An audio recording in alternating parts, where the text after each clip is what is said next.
Dá o voto. Lucas Carinhato.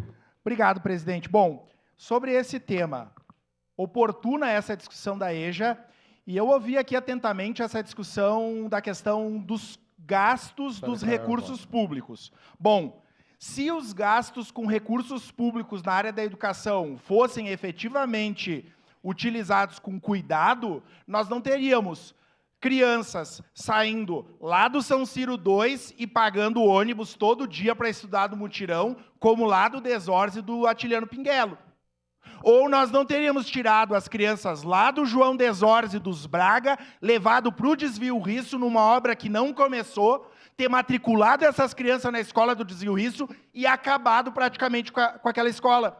Então, quando a gente fala da EJA, eu tive nessa audiência pública em que foi prometido o transporte escolar e, mais uma vez, por decisões unilaterais e autoritárias da secretária da Educação, se vilipendiam direito uma modalidade.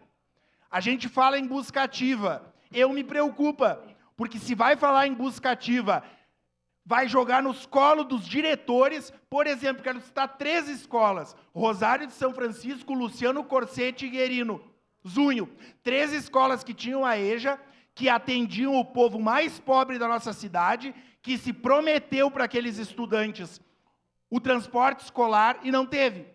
Vão falar em busca ativa e jogar no colo dos diretores e dos coordenadores pedagógicos, que já estão por aqui de compromisso, e a Secretaria de Educação não faz sua parte. Falei várias vezes com o prefeito Adiló sobre problemas da Secretaria de Educação na gestão da Secretaria de Educação. Concluo a minha fala dizendo: hoje a educação passa por vários problemas, vereador Bressan, o senhor que é nosso presidente da Comissão de Educação, por uma atitude constante de autoritarismo, por atitudes unilaterais da Secretaria de Educação. Eu espero que o prefeito não coadune com isso, e não coadunar com isso é trocar a gestão da Secretaria de Educação ou ter a responsabilidade de ficar, mais uma vez, respondendo por esses atos de incompetência e, nesse caso, de acabar com a modalidade EJA, já que nós temos 4 escolas capengas demonstrando que o que foi prometido não foi cumprido. Votarei